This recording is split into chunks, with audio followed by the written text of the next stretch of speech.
Hey guys, Gina here, and I am doing another sketch from Christy's Beautiful Life. This is day 14.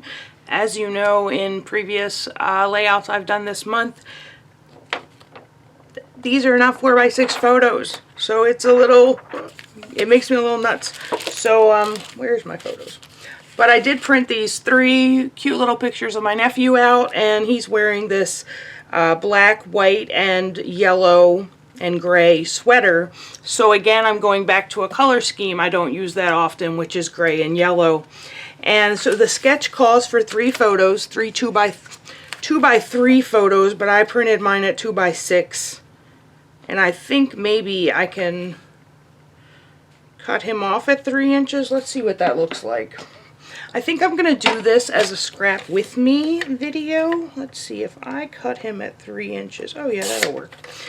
So we have 3 2 by 3 photographs of my little nephew, Cutie Pie. He's not that young anymore. So I have that. I have a piece of white cardstock that I'm going to use. The title is here. I'm going to use these gray alphas, I think. I pulled out some scraps. I have 2 gray that look like this, and 2 yellow that look like that. And if we go back to the sketch, we can see that there's a little border strip down here. So I pulled out, this is Doodlebug Designs from a long time ago.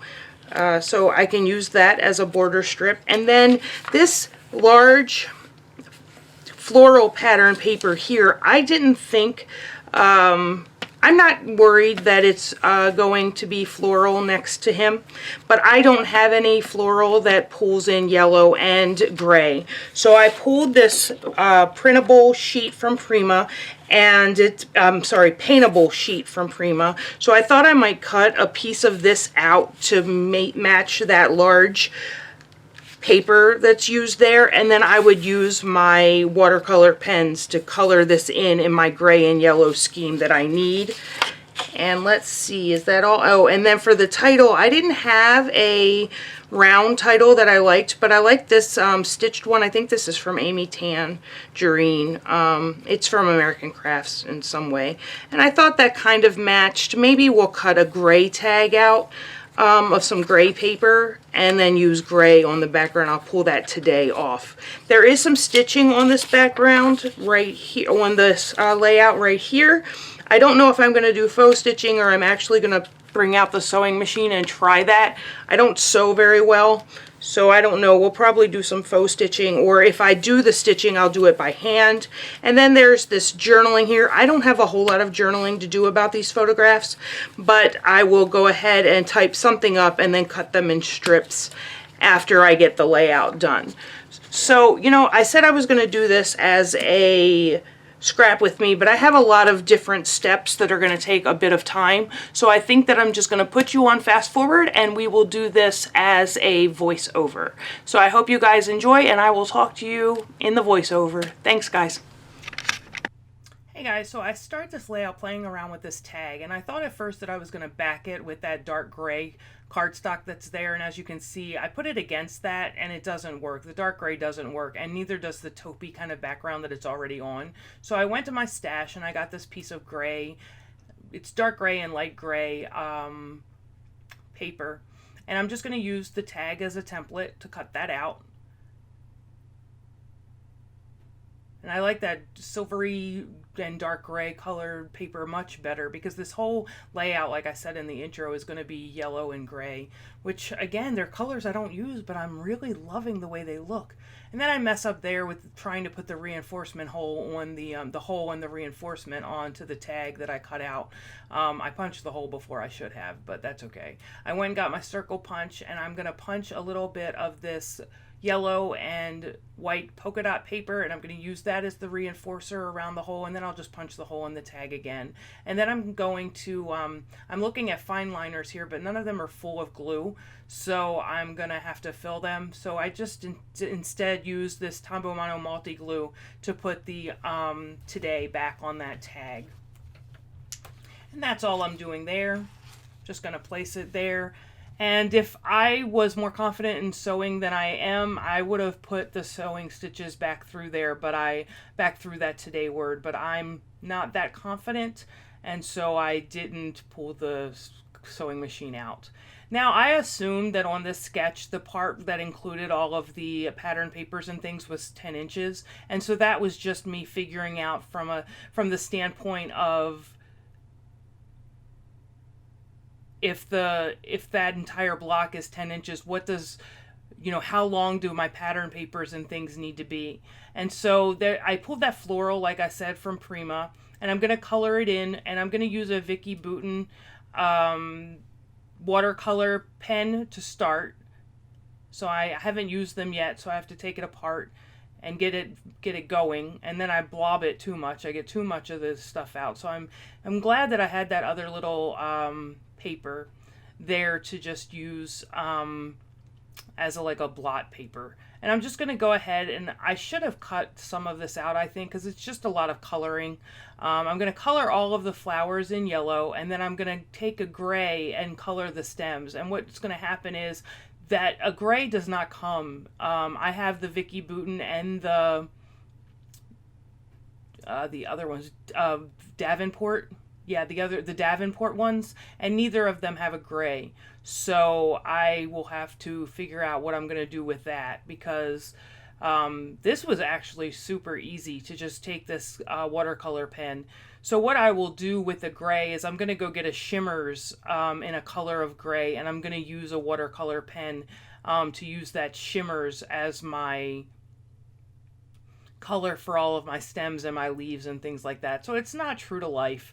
But I really love the way this looks at the end, and I'm definitely going to have to use these pens more often because I'm not a watercolorist by any stretch of the imagination.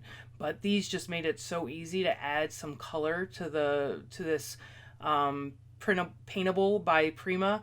And the cool thing about it is it's watercolor paper, so it's not warping or anything like that as I put this this watercolor on it. So here's you're going to see I'm going to pull out all of the markers that I have, the Jane Davenports and the Vicky Boutons, and I don't have a gray. So I'm going to have to go over to my watercolor stash and find a gray color that will work on this. And so it's going to take me a couple of times, but I definitely find one from Shimmers, and this is in their creamies because I didn't want it to be like iridescent. I didn't want it to have shine. So I'm going to use this creamies, and I had way too much water on that brush to begin with, but I have to water down the watercolor anyway.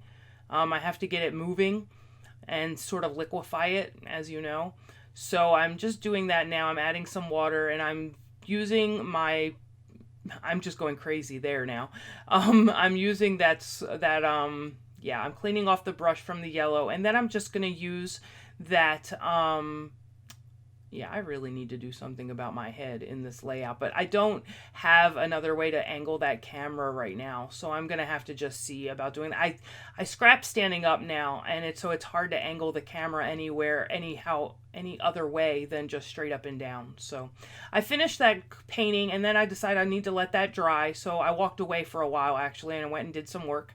I was doing this layout on my lunch break, so I went to do some work, and then I came back and it was dry. And so now I'm just going to place these. This becomes a very easy layout at this point because I have all my background papers picked out. I know where the placement of my photos is going to go. I thought I did, but here's what's going to happen. So that tape dispenser is a mess, and that didn't work. So I'm going to put the floral down first. It's in the center column. And then I'm going to put this picture of my nephew who's that facing front in the center column. And then the other two pictures have him facing in opposite directions. So I will put the first photo down incorrectly. Then I forgot. I decided that I needed to ink the edges of all of these papers. So I went and got one of these Prima edgers. I love these things for inking edgers, and I just recently rediscovered them in my stash, but I love them. I don't even know if they make them anymore, but I do love them for inking edges more than I do a blender or just using the stamp pad itself. So then after I ink the sides, and I make a mess because I get it on my fingers and then I get it on my layout, but I'm not worried about it because I'm going to cover it up, so it's not going to be that big a deal. But here I'm going to cut this paper down to 2x2 because the I'm going to cut the first paper down to 2 by 2 for the left-hand column, and I'm going to cut the other one to 8 by 2 for the right-hand column, and then this one 6 by 2 for the other part of the left-hand column, so that I will have all of my papers then picked out and sorted out on how I want to lay them down on the page. So here I'm going to add the adhesive, and then I'm going to realize, oh wait, you wanted to ink the edges. So I'm going to go back and ink the edges of that paper again using that Prima. It's a, I can't remember the color. It's just a gray ink. I just thought that with the white background, I always tend to, when I'm using a white background, I always tend to ink the edges of my paper. It just, to give them a little bit of definition from the actual background. So I always ink the edges of my paper when I'm using a white cardstock as my background. And honestly, that's all I've wanted to use lately is white cardstock as a background. I've been loving that. So, or very neutral sort of colors in the background. Now here I realize that I have my nephew facing the wrong way, or I will realize it after I set this other paper and this other picture down, because the thing about it is I wanted him to face the inside of the layout. So on one side I wanted him facing the right, and on the other side I wanted him facing the left, and then the picture in the middle he's facing straight forward. So I really liked the way that sort of pulled all those photographs together, and the way these photographs are laid out in the sketch. And I followed the sketch very closely, actually, much more closely than I normally do. But if you see the sketch automatically makes your 3 the visual triangle with the photographs. So I really loved this sketch. I really loved how this layout came out. It's not a design that I would have ever thought of myself, mostly because of my 4x6 affinity.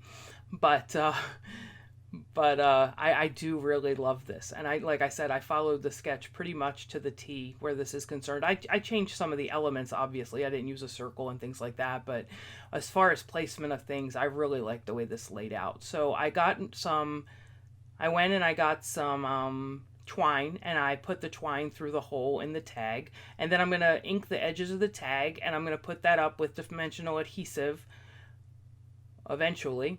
But first I decide I'm going to stamp first. And the thing that I'm going to stamp says, "Now and then it's good to pause in our pursuit of happiness and just be happy." Because look at him. He is just so happy in these photographs. I just love it.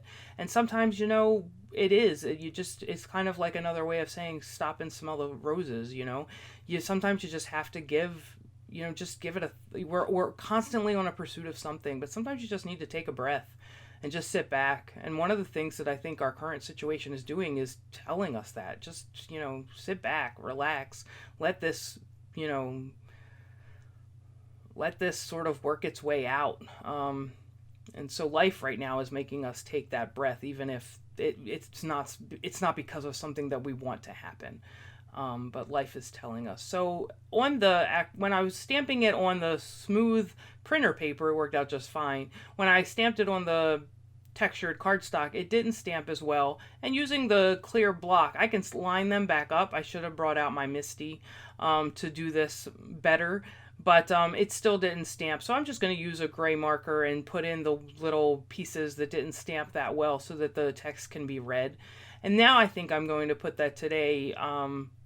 Actually, I don't know where I went. I always walk away during these layouts, and I don't know. I think I went to get, yes, there we go. I went to get, because I guess I've already put the today thing on. I missed that. And I missed putting the title. I was all up to talking with you guys, so I missed all of that.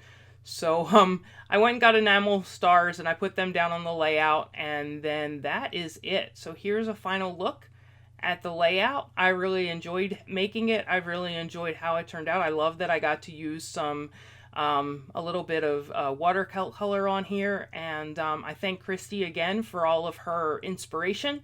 I'll leave the links to her down below, and this is it. So I hope you guys enjoyed, and I will talk to you next time. Thanks for watching.